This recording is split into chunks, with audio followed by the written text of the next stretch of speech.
I hope you could enjoy this afternoon breakout sessions on very critical topics. We will now open our second plenary session. I'm Benjamin Hautecouverture from the Fondation pour la Recherche Stratégique in Paris. We had this morning an overview of the whole arms control, non-proliferation, and disarmament landscape.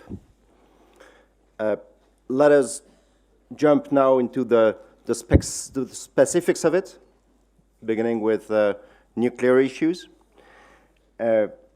On these issues, which has become, for many of them, very contentious recently, as we all know, no doubt the 2020 NPT review conference will be the major event in the field of non-proliferation and multilateral disarmament next year.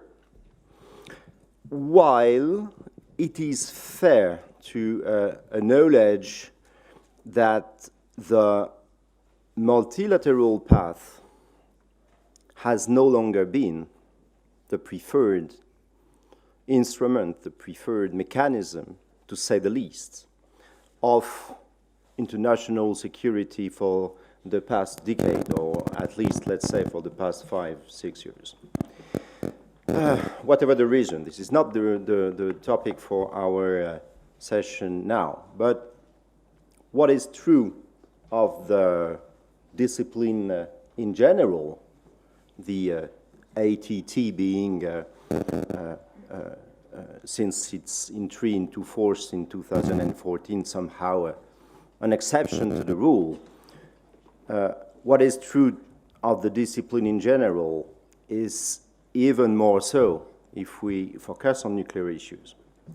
And how has the world nuclear order been evolving recently?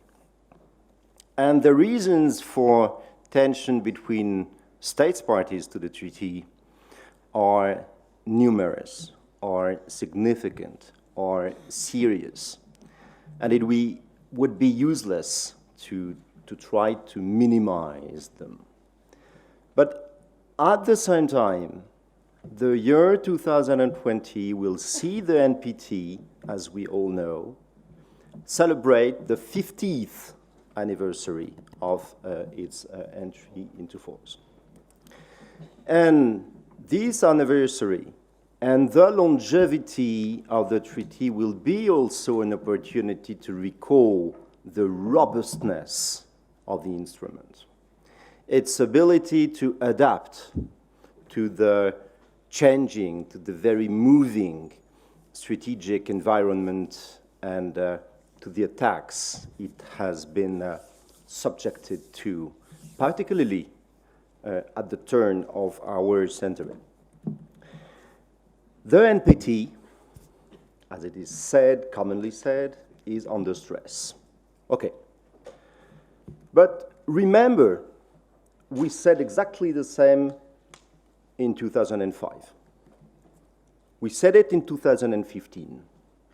And it could probably have been the case, have been said in 2010 if President Obama's Prague speech 1 year before the REVCON had not given rise to certain hopes that were essentially short-lived for most of them. Even before going into the details of the attacks on the NPT, the fundamental question, I think, has become to what extent the NPT is still a guarantee of security for all states on the planet today. I'm also talking about Israel, India, and Pakistan. It is an issue to be considered the backdrop for all reflection on the NPT in the future. And asking such a question is not a modest or a discreet or an indirect way of to imply that the NPT is no longer a security instrument. It is really an open-ended question that must be answered very specifically. And I don't want to be provocative, but by comparison, to have or not to have a final document approved by consensus at the end of the 2020 REFCON is not a relevant issue at all. And even on the contrary, in its history, the NPT review process has, as we know, often made more progress when no final document could be agreed upon by consensus, which is very much understandable, by the way, but this is another story. And it is therefore a question of taking stock, on the one hand, and identifying the challenges facing the three pillars of the treaty today, but also the NPT review process itself. Can it be modernized? Can it be made more effective? Can it be made more productive? Here in Brussels, the question, I mean, for us, Europeans, is the following. How real, how effective multilateralism can be in support of the global nuclear non-proliferation regime, of which the NPT remains the cornerstone now and certainly in the foreseeable future. And related to this very first question, there are some pending ones, other questions, which are, for instance, the role of the EU in the strengthening of the treaty, European security interests and the withdrawal clause, for instance, the sanctions policy against proliferating countries, for instance.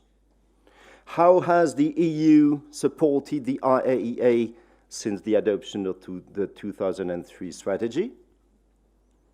The EU and the peaceful uses of nuclear energy, including nuclear security, since the end of the summit process.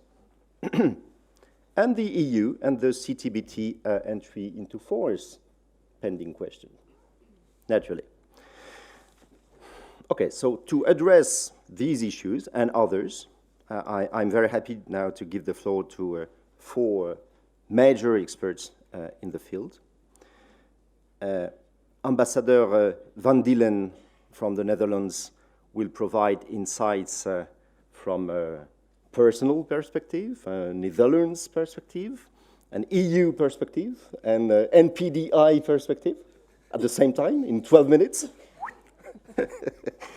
Meena Singelee and Jenny Nielsen will respectively give Iaea and the CTBTO thoughts and approaches to the REFCON. And my colleague, last but not least, Gaukhar, Mukhatzhanova, from the VCDNP, will conclude this and put our exciting topic in perspective. So, Ambassador Van Deelen, the floor is yours. Yeah, thank you very much, Benjamin. Maybe I should move a little, yeah. Come nice and close to Meena, I like that. And also want to take this opportunity to thank the consortium for putting together this terrific conference. It's a long day and it's a late session, but you could tell by the people that are still in this room that the great interest that there is for this topic. So a big compliment for that. Benjamin has thrown out many questions, and there were also many guiding questions, so I'm going to have to make a choice. I would like to first address the issue of the role of the EU as a bridge builder. Next, given my role as chair of Main Committee 3, I want to speak a bit about peaceful uses pillar.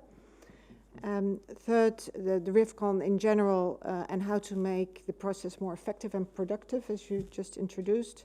And if time permits, I will also address other questions, but maybe you can also do more things during the question and answers. So, first of all, can the EU serve as a bridge builder between states parties of the treaty?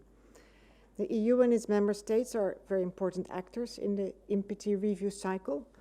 The EU has started its work early.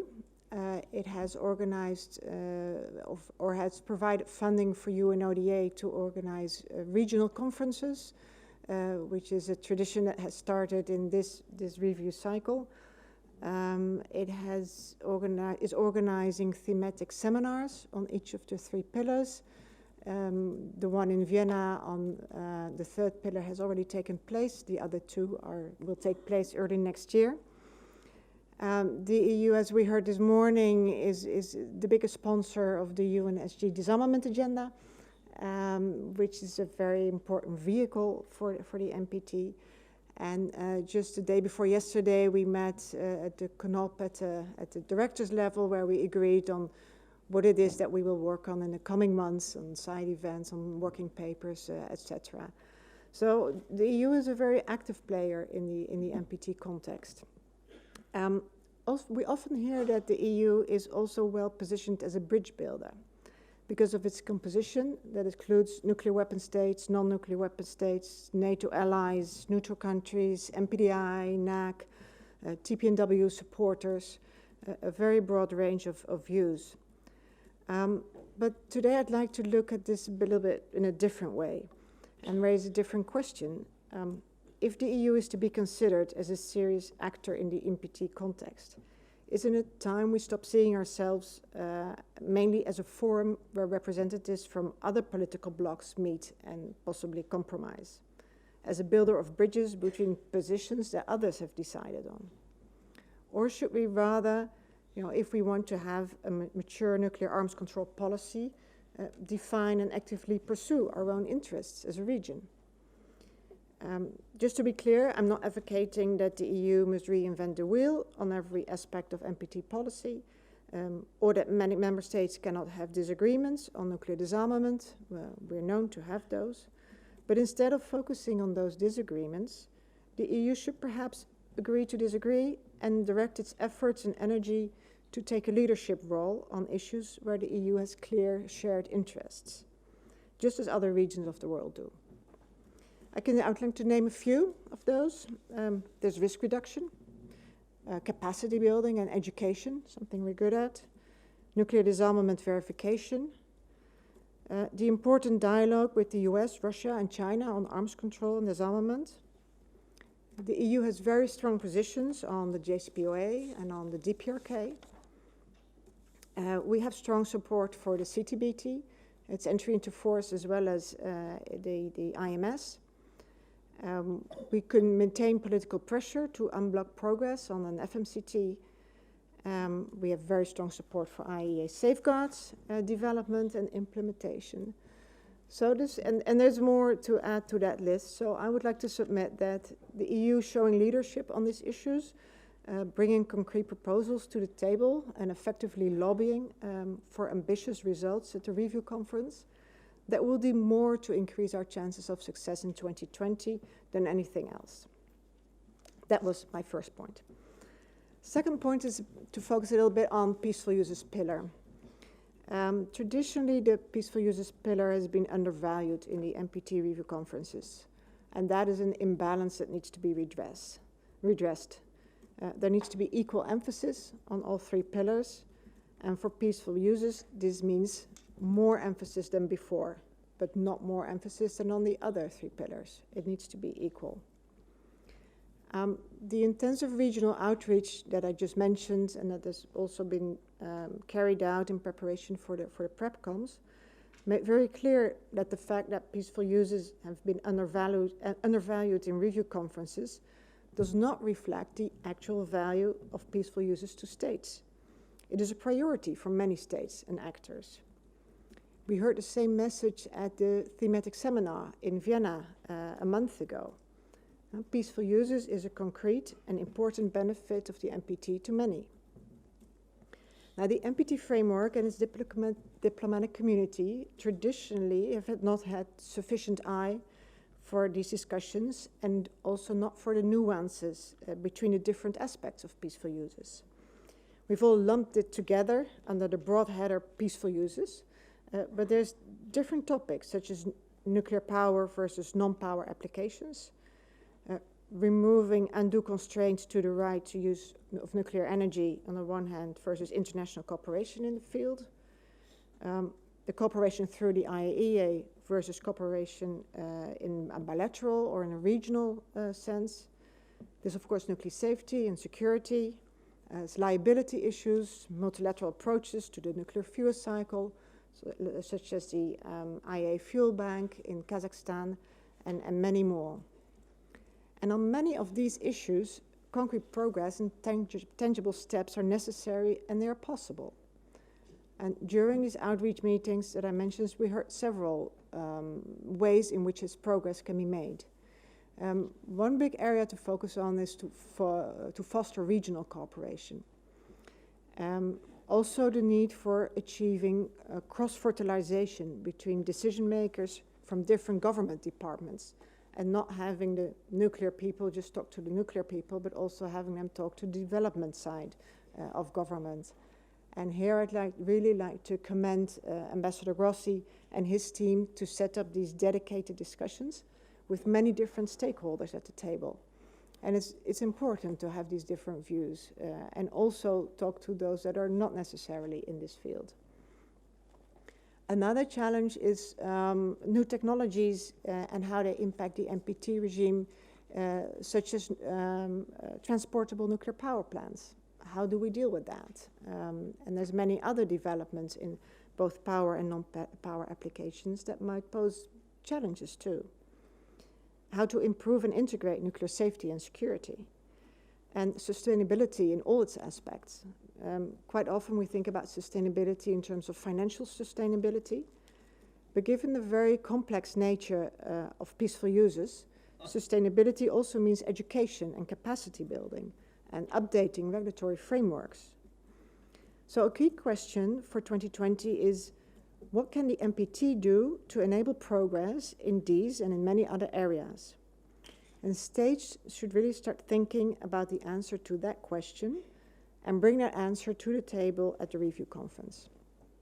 Again, this does not mean that I or any other member of the Bureau thinks that peaceful uses can somehow make up for a lack of agreement in other NPT areas, not at all. But we do have a lot to discuss in this particular pillar, and which does not always receive the attention it deserves, and I intend to do that justice. And if you allow me to carry on a bit here about the review conference, I'd also like to encourage member states to articulate their views about what they think the NPT should do in the next 5 years or the next 50 years in all pillars, not just the peaceful uses pillar I mentioned.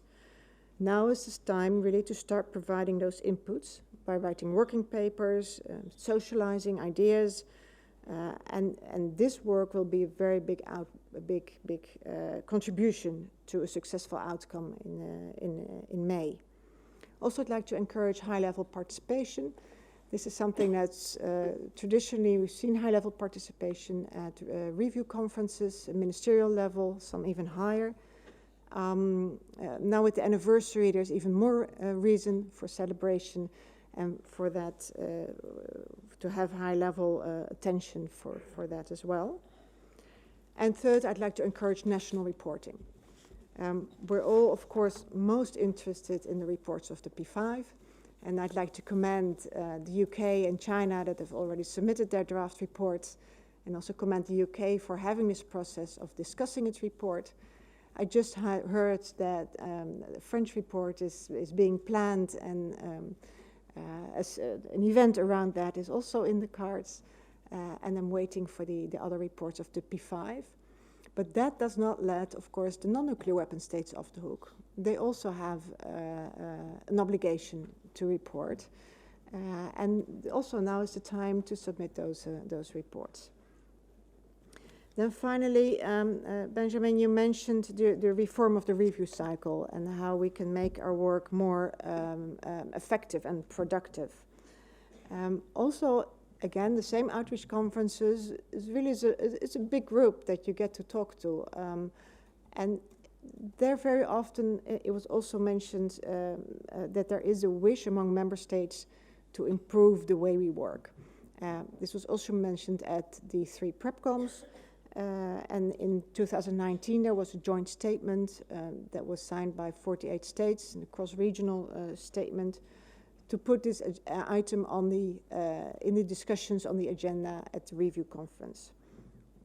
The NPT states generally, they signal that the review methods do not work for the NPT, and they sometimes even impede a substantive outcome rather than help produce one. That's not effective nor efficient. So in 2020, we should have a discussion on that. It should not come instead of substantive discussions in the 3 pillars. But if we only focus on the substantive discussions, we'll never have this discussion. And we will keep on repeating how the problems that we have cycle after cycle, and they will never be resolved. So in 2020, we should discuss how we can better achieve consensus on substantive ideas, how to avoid endless repetition of statements, how to make PrepComs contribute more to the review conference, how to improve continuity in the review cycle, and also how to maximize transparency and inclusivity. NPDI, this is my little NPDI hat here, will make proposals, and including the establishment of a working group that will then work separately in the next cycle to review all the ideas that are already out there. There's many times in the past we've seen papers from the NAM, from NPDI, from Canada has done a lot of work on this, but also to see what new ideas are there in order to find a way forward. In this cycle, we've already done quite a bit on that. These regional conferences, that's a novelty, and there is very good cooperation within the Bureau. We're desperately hoping for an early nomination of a president-designate so that we can pick this up. But in the meantime, there's still the PrepCom chairs that try to carry the work forward as much as we can. I'll leave it at that. Thank you. Thank you very much, Marjolijn. To pursue European security interests beyond the bridge-building role, concrete solutions to balance peaceful uses with the 2 other pillars of the NPT, reform of the review cycle, proposal of a working group promoted by NPDI. You know, our very good friend Lassina Zerbo loves to promote aggressive constructiveness. And thank you for your aggressive constructiveness. Meena, yours. Well, good afternoon, everyone. Thank you very much for inviting me to participate, the IAA to participate on this panel. It's always a pleasure to be back at the EU Non-Proliferation and Disarmament Consortium conference. The EU has been a huge supporter of the IAA for a very long time, so we're delighted to be here and to share some of our thoughts. At the outset, please also allow me to express the best wishes of our new Director General, Rafael Grossi, for a successful conference this weekend. Benjamin asked me to highlight some of the ways in which the IAA has adapted to the challenges that have faced the NPT over the past 50 years and that have had an impact on the IAA's activities, and to explore some of the challenges that lie ahead. As you know, the IAEA has a dual role in the context of the NPT, verification of non-nuclear weapon states undertakings under Article 3 of the treaty through implementation of safeguards, and Article 4 through assisting our member states with the peaceful uses of nuclear technology, respectively. So I'll focus my remarks mainly on pillars 2 and 3. The 2010 final document of the NPT Review Conference recognized the IAEA safeguards as a fundamental component of the nuclear non-proliferation regime, play an indispensable role in the implementation of the treaty, and help to create an environment conducive to nuclear cooperation. The final document also highlighted the IAEA's role in assisting developing countries in the peaceful uses of nuclear technology. In the context of safeguards, for over 60 years, the IAEA verifies that countries do not divert nuclear material to nuclear weapons, and that such materials remain in peaceful activities. The NPT requires each non-nuclear weapon state party to accept IAEA safeguards on all nuclear material in all peaceful nuclear activities. Currently, we implement safeguards for 183 countries, 180 of which are NPT states parties. All non-nuclear weapon states of the NPT have concluded a comprehensive safeguards agreement with the IAEA, with the exception of 10 states.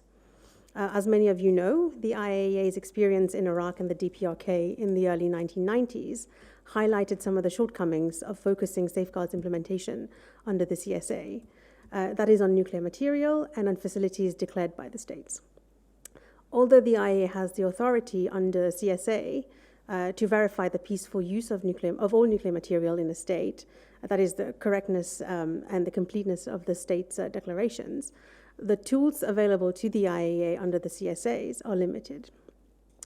In that respect, one of the most important developments in strengthening IAEA safeguards was the approval of the Model Additional Protocol, the AP, by the Board of Governors in 1997.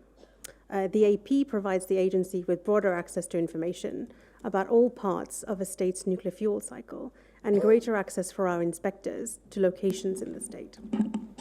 An additional protocol, therefore, significantly increases the IAEA's ability to verify the peaceful use of all nuclear material in a state with a CSA. So only for states with both a CSA and an AP in force can the IAEA verify the broader conclusion that all nuclear material in a country remains in peaceful activities. The number of countries implementing an additional protocol has increased steadily. At the 2005 RevCon, there were 66 countries implementing an AP.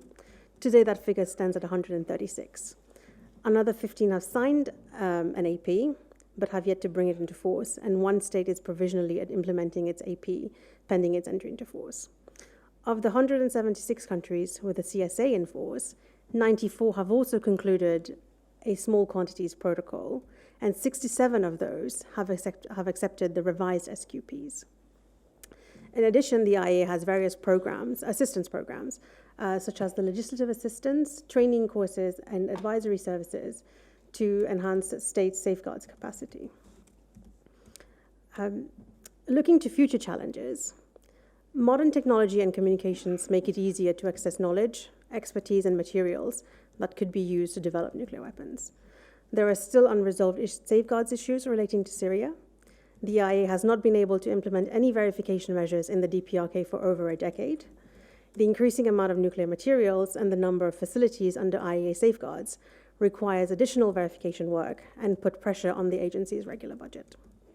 The agency is already doing more with less, and as such, we are always seeking to improve and optimize our safeguards activities and capabilities to effectively carry out our verification mission. In recent times, the IAEA has invested heavily in the latest technologies to improve effectiveness and efficiency of its safeguards nuclear verification, including through the modernization of its analytical laboratories. These investments are vital for our verification mission, including the verification and monitoring of Iran's implementation of its nuclear-related commitments under the JCPOA. Making use of modern technologies with the support of member states has strengthened our verification capabilities. Satellite imagery, unattended monitoring systems, remote data transmission from nuclear facilities, a major upgrade of our safeguards IT system, Mosaic, which was completed in 2018, and other analytical tools are all developments that the IAEA has harnessed over the past decades. And as DG Grossi said a few days ago, and the IAEA will continue to work with the impartiality, technical accuracy, and efficiency that is expected from the agency. And through these verification activities, the IAEA makes a major contribution to reinforcing the non-proliferation pillar of the NPT. So it may be important for the 2020 review conference to reiterate the 2010 action plan, which calls upon states parties to ensure the IAEA continues to have the political, the technical, and the financial support it needs to meet its NPT-required safeguards responsibilities. Let me turn to nuclear science and nuclear applications and nuclear power. The peaceful uses of nuclear technology is the success story for the IAEA and the NPT. The IAEA is much more than nuclear verification. Marjolijn touched a little bit on peaceful uses, and I'll go into depth during my presentation. In fact, for many developing countries, it is the peaceful uses for socioeconomic development that attracts them to the IAEA. For many member states, nuclear technology can improve the quality of life and the well-being of people, be it in human health, in agriculture, in water, climate change, and other areas. The IAEA's Technical Cooperation Programme, which is funded through the Technical Cooperation Fund and supplemented by extra budgetary contributions, totaled 100 million euros in 2018. And 146 countries, up from 120 since the 2015 RevCon, including 35 least developed countries, benefited through over 1,000 projects. That is not insignificant. The Peaceful Uses Initiative, which was launched in 2010, which was announced at the 2010 NPT Review Conference by a member state, has raised over 150 million for approximately 300 projects that have benefited over 150 countries. But there are still major challenges in this area as well, particularly financial ones. As the number of IAEA member states increases, so does the interest in benefiting from nuclear technology. And that means having sufficient and a steady flow of resources. It means strengthening efforts to render the TCF, the Technical Cooperation Fund, sufficient, assured, and predictable. It also means strengthening efforts to raise extra budgetary funds to enable the agency to implement projects. It means ensuring that the Peaceful Uses Initiative continues to receive funding. So to that end, the NPT Review Conference in 2020 would be an excellent opportunity for states parties to perhaps pledge multi-year contributions to the PUI, and to acknowledge the central role of the IAEA-TC program in enhancing the application of nuclear technology in many states parties, particularly in developing countries. On nuclear power contributes 1/3 of low-carbon electricity. Global demand for energy is rising. New nuclear power reactors are joining the grid, and over 50 more are currently under construction. The IAEA is supporting states that do want nuclear power in the energy mix. And as the world looks to mitigate the effects of climate change, nuclear power may well have a contribution to make. The DG just this week was in Madrid at the COP25 to make this point. And with that comes one of the key challenges, which Marjolijn touched upon, which is capacity building. And to be able to have an effective nuclear power program, you need to maintain and develop the competent human resources in the long term. So in that context, the collaboration between the IAEA and its member states is crucial. Another challenge that we continue to address is the level of knowledge about nuclear science and technology and nuclear power among leaders and decision makers. We've intensified our efforts to reach out more, to explain what we do and how nuclear science and technology can benefit our member states. Since the 2015 NPT Review Conference, for example, we've convened 3 ministerial meetings relating to peaceful uses. One on nuclear science and technology in 2018, which focused on addressing current and emerging development challenges. The second was on technical cooperation, which was held in 2017. And we also convened a ministerial conference on nuclear power in 2017. More recently, in October this year, although not at the ministerial level, we hosted a conference on climate change and the role of nuclear power. Lastly, I'd like to touch on the Sustainable Development Goals, which is an issue that has not featured much in NPT discussions. The growing interest in nuclear science and applications and nuclear power reflects the global demand for practical solutions that nuclear technology can offer. Since the 2015 NPT Review Conference, the Sustainable Development Goals, the SDGs, were adopted. The 2020 NPT Review Conference will be the first time that states parties of the NPT can reflect on the contribution of the NPT to achieving the SDGs, especially the work that the IAEA has been doing with our member states and our partners. I'm concerned of the time, but I'll touch briefly on nuclear safety and security, and then I'll wrap up. Turning to safety and security, while these are the national responsibilities, the IAEA has played and will continue to play a central role in bringing countries together to cooperate effectively in these areas. And there's been considerable progress on nuclear safety since Chernobyl, and more recently since the Fukushima Daiichi accident. For example, the agency's peer reviews and advisory services in nuclear safety and security are supporting countries in the application of IAEA safety standards and guidance. The Vienna Declaration on Nuclear Safety was unanimously adopted by the contracting parties to the Convention on Nuclear Safety in 2015, and this is another aspect where states have addressed these challenges. Nuclear security continues to be a high priority for the agency. preventing nuclear and other radioactive materials from falling in the hands of terrorists or other criminals is also contributing to the broader goals of the NPT. In addition to the technical work, the IAEA has convened 2 international conferences on nuclear security at the ministerial level. The next one is due to take place in February 2020, just a couple of months before the review conference.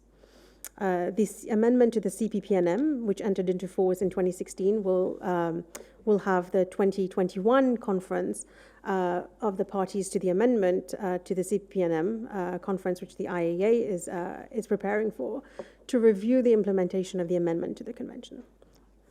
In closing, since the 2015 RevCon, there has been an enormous amount of work at the IAEA on Pillars 2 and Pillars 3. I've touched on some of them today, and I'm happy to go into more detail during the discussions. As we reflect on the past 50 years, what is clear is that the IAEA has adapted to the challenges, largely due to the confidence that our member states have placed in us, in order to overcome these challenges that have arisen. And we will continue to adapt to meet challenges that will arise. But it is also vital that states parties continue to underline the need for enhanced international cooperation, including through the IAEA. So in the context of the NPT, the relevance and importance of the IAEA in achieving the treaty's goals, at least in Pillars 2 and 3, cannot be overstated. And as DG Grossi said recently, the IAEA is a formidable institution. We need to ensure that there are no proliferation crises, that we work in safety to avoid accidents, or at least to minimize the likelihood of accidents, to be ahead of the curve on nuclear security, and to be an instrument for development. The IAEA has a mandate equal to none. We are relevant in issues of medicine, and we are relevant in issues of peace at the same time. This is the essence of the IAEA's role in strengthening the Pillars 2 and 3 of the NPT. I thank you for inviting the agency to share some thoughts, and I look forward to the discussions.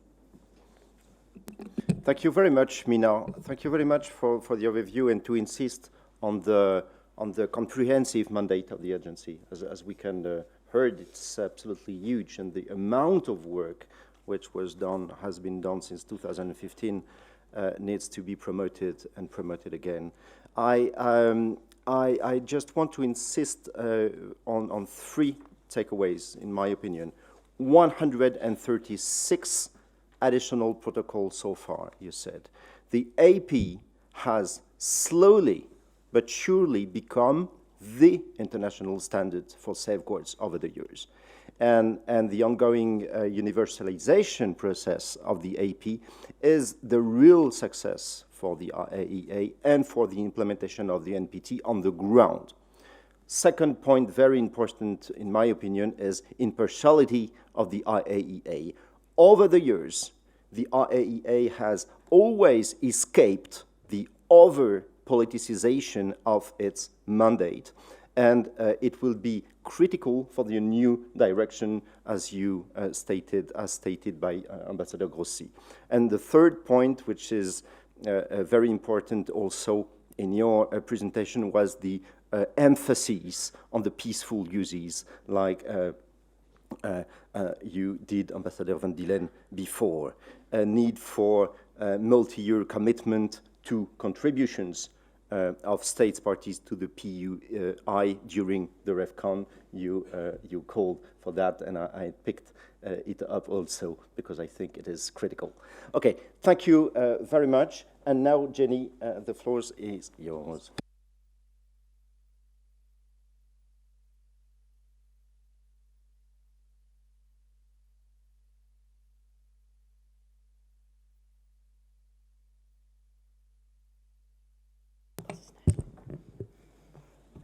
Thank you, Benjamin. And I wish also to thank the EU Non-Proliferation Consortium and the organizers for including CTBTO at the table today. I'll be focusing only on 2 of the many guiding questions received from the organizers and Benjamin, as my colleagues on the panel have already covered some of these issues. I must also add a brief disclaimer that I have added a personal flair to the following remarks as I assess the questions posed, so don't blame Vienna for that. The first question I considered was, what steps can be taken to reinvigorate the NPT process? As you know, the NPT continues to enjoy near universal support from the international community, despite the permanence of divergences about its objectives and concerns about its credibility. NPT parties recognize the important contribution of the treaty for their individual security, but also for the strengthening the confidence of the international community as a whole in the existing norms-based regime. As we heard this morning from the UN High Representative for Disarmament Affairs, there are some essential priorities that need to be addressed in the NPT review process and the broader non-proliferation regime.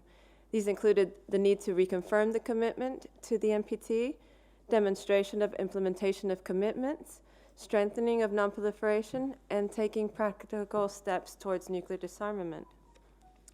As I look to the non-proliferation and arms control regime, I also, like many of you, and as we heard this morning, see a situation of high levels of mistrust between parties of the international community. When thinking about trust and relationships and how to regain trust when such trust has been breached, perhaps it may be useful to reflect on what is done in other such circumstances on a micro level and try to apply these lessons to a regime level, if you will. So if we compare it to a personal level, for instance, consider, if you will, a partnership or marriage which has faced serious breaches of trust, perhaps infidelity, for example. In such a situation, a marriage facing infidelity issues, parties involved are experiencing hurt, disillusionment, anger, and perhaps even resistance to further cooperation on other activities. I think this definitely relates to the emotions and postures held between states parties to the NPT, as we have seen in various cycles. I think in this regime, many states feel aggrieved that past commitments have not been implemented, and some perceive that there have been little effort to implement any steps or to define timelines along which concrete steps should be taken, for instance, towards nuclear disarmament. So what measures could build trust in a failing marriage or the NPT regime? Is there a course of therapy for the NPT regime? Perhaps only time will tell if the following few suggested measures will strengthen the relationship and the atmospherics among state parties and actually save this marriage. So I'll suggest 3 key efforts. Again, we've heard some of these today already. 1 is the reaffirmation of commitments, 2, transparency, and 3, dialogue. So for reaffirmation of commitments, you could compare this to a renewal of marriage vows, perhaps. Renewal of commitment to the NPT, a declaratory or a pledge to signify and declare the importance of this treaty 50 years on. To recognition and commitment to past agreements from previous final documents or previous RevCons. Previous commitments cannot simply be disregarded as political understandings of a time. Of course, this includes commitments agreed in the 2000 RevCon's 13 practical steps and the 1995 extension package. Now going to transparency, and more transparency. I think this might be something that could really help the current atmospherics and to build trust within the regime. Again, going back to the micro level example, when you don't trust someone, for instance, a deceitful partner in the marriage example, one may slowly regain confidence and trust by having that full information on intentions, movements, and plans. And similar, this transparency can carry over to information on nuclear postures, doctrines, exercises, and perhaps prevent further mistrust between NPT state parties. This includes reporting on stockpiles, modernization plans, reporting on security and safety of nuclear command and control systems.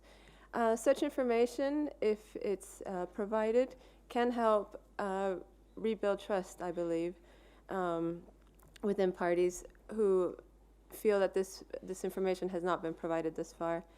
We understand there is a P5 process that attempts to improve transparency, and this should be continued.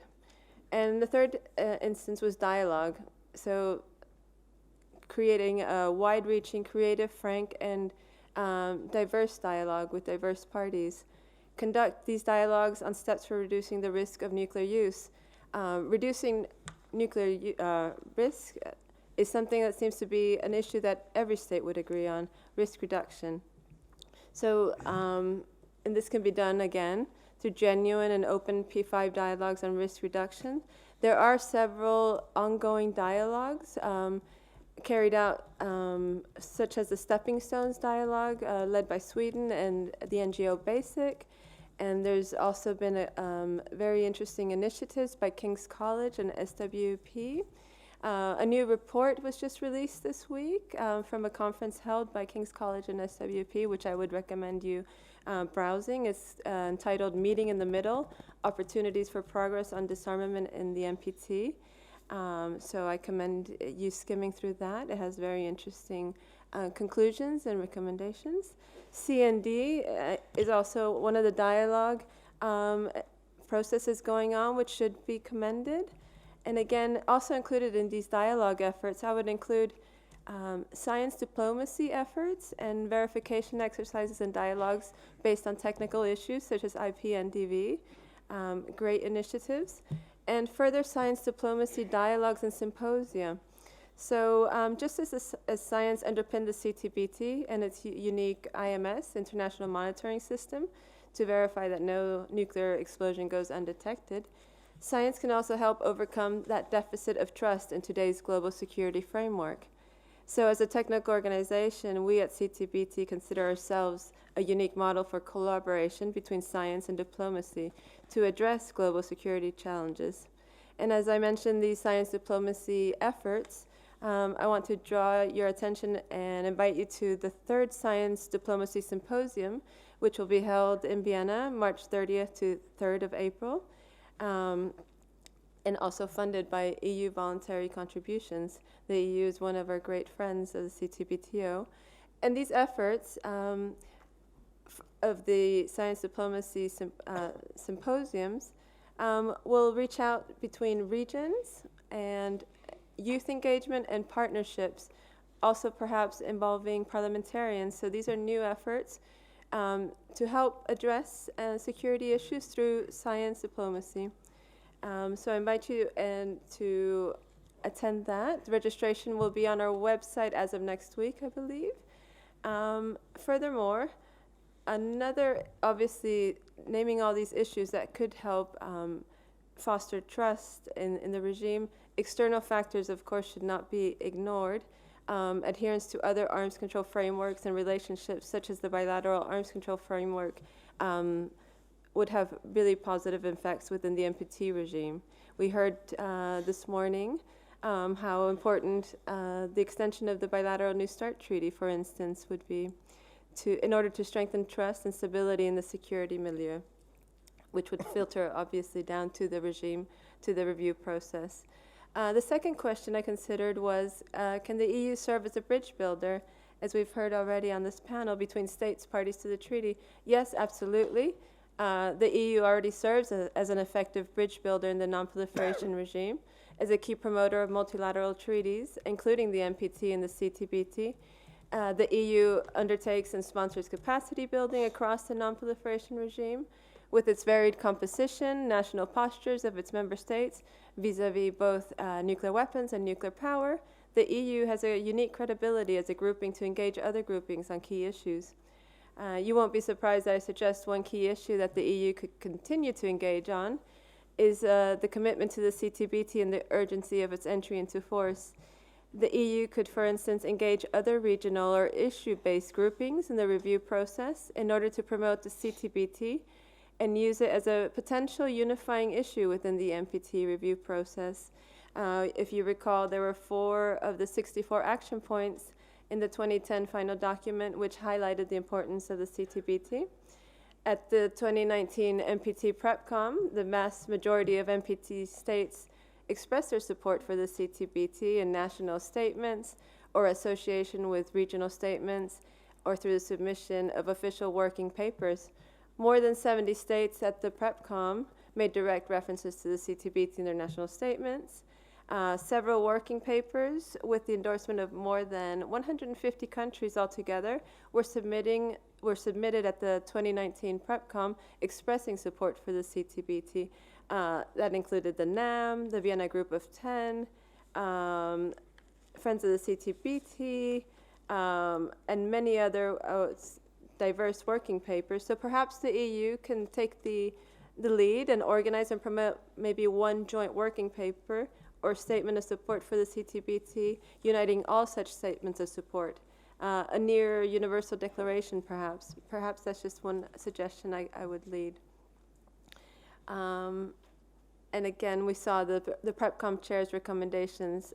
It also included support for the CTBT and called for the urgency of the CTBT's entry into force.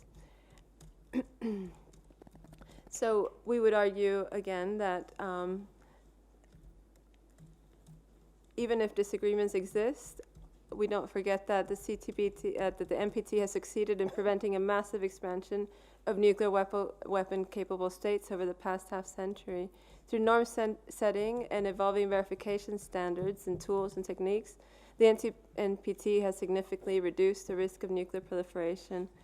And that said, we must recall that the treaty was and is built the grand bargain between states on the NPT's 3 pillars. The NPT is under strain. It is because more must be done to strengthen its entire web of responsibilities, and this includes delivering on the CTBT. That would be key to delivering on this wider responsibility. The links between CTBT and NPT have been proven and are very strong, and we believe its negotiation and opening for a signature brought confidence to the international community that progress could be made. And I would probably wrap up there because I know I'm touching on time, and I just want to thank again the organization and the organizers for including me on this panel. Thank you very much, Jenny Nielsen from the CTBTO. You know, Jenny, in the first part of your presentation, I could hear the researcher you used to be at IISS when you were part of our consortium team. So, to reinvigorate the NPT process against enhanced mistrust, you said 3 key efforts: reaffirmation of commitments, transparency, dialogue. Traditional bridge-building role of the EU, you agree on, and, of course, EU renewed support to the CTBT, naturally. Gaukhar, will you conclude our session? But still, you have time. Giovanna, Ettore, I think we started with 30 minutes delay. Can we? 30 minutes extra.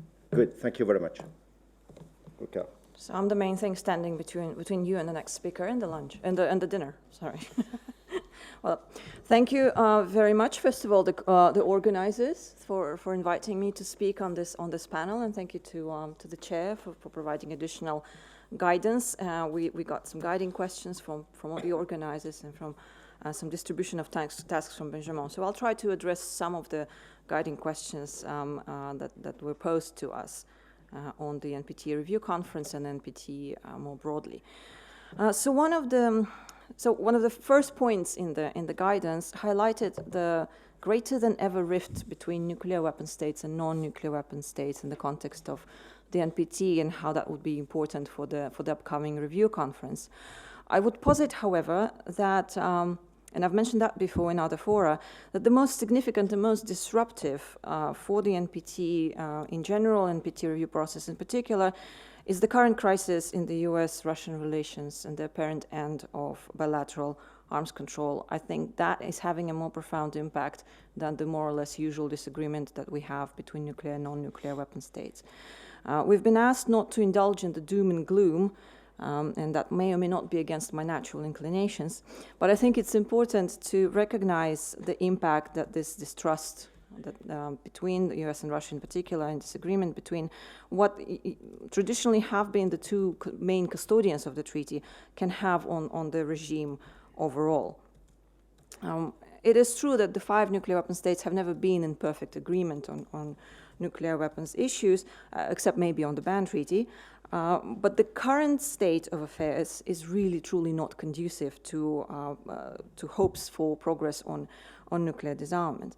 And among other things, this has implications for bridge building, I think, and that's touching on one of the other guiding questions. We traditionally, when we talk about bridge building in the NPT review process, we do focus on the bridges between nuclear and non-nuclear weapon states. But if there is a profound divide between the United States and Russia, the bridge building landscape is starting to look a bit different. And so that really complicates the task. And when you add to that the fact that, yes, there is still the persistent disagreement between supporters and objectors of the ban treaty, then the very task of bridge building becomes nigh on impossible. Where does it place the EU in this regard? And can indeed the EU be the bridge builder in the NPT review process? As a group, I would argue that given its structure and very formal internal processes, the EU is not best fitted for active bridge building role, especially in the dynamic and fast-paced negotiating context of the review conference itself. It's simply as a big group with formal position, with one negotiated formal position, it's much harder to maneuver. And at the same time, we've often heard, and Marjolijn already referenced that description of the EU diversity with regard to nuclear weapon positions. This unique composition that includes both nuclear weapon states, nuclear weapon hosting states, and the ban treaty states. And that naturally leads many people to argue that that's the group where the compromise language on the TPNW humanitarian dimension should be and can be achieved. I would modify that a bit. I think that we all know that it's been famously hard for the EU to arrive at compromise language with regard to humanitarian consequences in their joint statements for the past several years. But even if the EU can achieve that compromise language, it doesn't mean that it can bring it to the RevCon and have it as the basis for consensus, that others would just accept that. And so that kind of questions, why do we spend all that time and effort on compromise language if we cannot hope to have it as the basis of consensus? So what I think might be possible is for some of the key EU members, right, not as a group, as a union, but some of the key members in the EU to engage with each other, right, states coming from different specters of the TPNW and humanitarian consequences opinions, to engage with each other and with the actors outside the union, preferably in advance of the RevCon, but certainly during the RevCon as well, and see if they can together work out a compromise formula that they then can respectively sell to their respective camps, groups, friends, etc., rather than the EU fighting it out and then trying to present that as sort of the language that they would accept and everybody else has to accept. It's just a crazy idea to throw out there. One of the guiding questions also asked about the impact of the TPNW, so that sort of relates to this issue, and potential impact of the new initiative on creating an environment for nuclear disarmament. If I were to answer very briefly, I would say that the TPNWs likely won't wreck the conference, and the CEND would not save it. What I think is important for the TPNW supporting states is to make sure they don't allow the TPNW to become the center of disagreement and take the blame should the conference fail. And I think they're well aware of that and are capable. And the TPNW objectors, I think, already have demonstrated at the third PrepCom that they're perfectly able to refrain from active harsh criticism, at least in the opening act of the treaty. So I think that is doable. It is possible to have a conference not concentrate on this disagreement and fail over that. On the CEND, if it continues in a constructive manner, as we hear it has started, it could provide a very good demonstration at the review conference that a substantive dialogue on security, on risk reduction and related issues is indeed possible among states and useful. So that, I think, is the kind of the positive aspect of the CEND. However, by the RevCon time, I think it would be very early for the CEND to have a substantive impact on the substance of the debate. So whatever is discussed at CEND, I don't think it will feed just yet powerfully into the substantive conversation at the conference. And so, again, I don't think it will have a big impact unless there is an attempt to present the CEND in and of itself as some kind of big progress on nuclear disarmament. That, I think, would receive a serious pushback, and especially in the context of some of the recent signals we've seen from some nuclear weapon states about whether or not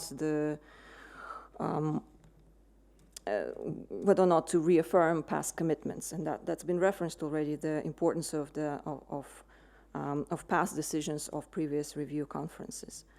I think this issue, actually, the commitment or lack thereof to what some states call NPT acquis, is likely to be the key substantive issue at the upcoming review conference.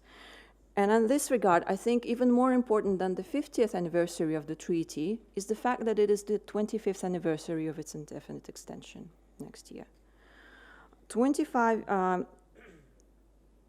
The whole reason that we are able to celebrate the 50th anniversary next year and not worry about another extension is the fact that 25 years ago, NPT states parties agreed to continue the treaty in perpetuity.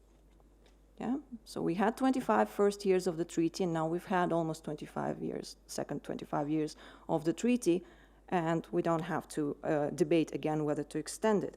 But that decision 25 years ago came as part of a package, which we all know, with principles and objectives for nuclear disarmament becoming the first in a series of sets of forward-looking commitments, especially on nuclear disarmament, but also on other pillars of the NPT that the state parties agreed. So in a way, the 2020 RevCon is a review not only of the past 5 years, but actually of those 25 years. And the renunciation of this body of NPT RevCon commitments would then undermine the logic and promise of the indefinite extension itself. In that regard, and I think a lot of people recognize that already, it's important that we avoid this kind of outcome. We avoid the renunciation and rollback from past agreements. At the same time, it doesn't mean that we have to blankly reaffirm every word contained in previous consensus documents or decisions, right? Because, and it also doesn't mean that we should keep adopting ever longer action plans on top of what we have already. So I think what is in order, especially at this 25-year sort of juncture, is the need to examine critically the past commitments and their implementation and account for steps that are no longer implementable, such as keeping in force the ABM treaty or entering into force START 2, without throwing those associated issues away, if you know what I mean, right? We can't just say, oh, this step is no longer implementable, ergo it's not relevant. Well, ABM might be dead. The issue of missile defense is not, and we have to sort of revisit that and account for that in the 21st century and proceed from there. And that pertains to other aspects of the past commitments. And then we need to consolidate the variety of these steps that we adopted in the past 25 years, identify the more immediate priorities for the next 5 years, and where possible for the next 25 years.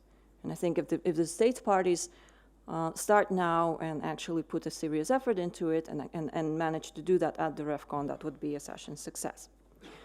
And that brings me to the question of, well, how do we define success? And what are the consequences of not having a comprehensive document? It is a feature of these discussions that whenever we talk about defining success, it really does boil down to the question of, do we need a comprehensive document? And if not, what other formats can the outcome take? I think in the run-up to the 2020 RevCon, we don't need to obsess about that.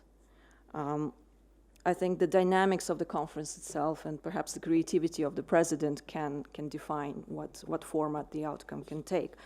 Rather, what we need is a vision, a compelling vision for the RevCon, for the review process, for the treaty itself, that a state or group of states can bring and effectively champion at the RevCon.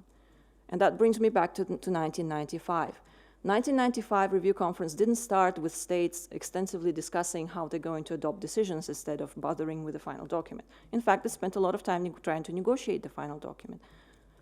But at the same time, they had a clear task of adopting a decision on the extension of the treaty, and several other states were championing particular issues that won the support that became sort of the conditions for adopting that decisions on indefinite extension, right? We had South Africa and Indonesia, among others, promoting this idea of principles and objectives. We had the Middle East, obviously, insisting on the WMD free zone resolution, etc. So that, in a sense, dictated what went into those specific decisions, and the strengthened review process is part of that as well. So I think I would argue that we again need compelling vision that a state or group of states can champion at the 2020 RevCon, and there could be a really big role for the EU in that regard. And here I would like to echo what Ambassador van Deelen said in her remarks. It doesn't have to be a comprehensive list of everything that is important. Because when everything is important, then sort of nothing is important. I think the EU has a role, if not responsibility, to critically think, examine their own interests and priorities and identify things that are really high up there and that they would want to promote and champion as an overall vision for the REFCON and for the treaty. And I think that would be a very constructive, very useful contribution by the EU. Thank you. Thank you very much, Gaukhar, for these very thorough, very reasonable insights also. The point is I totally agree with you, your idea of stating success of the REFCON in its dynamics itself.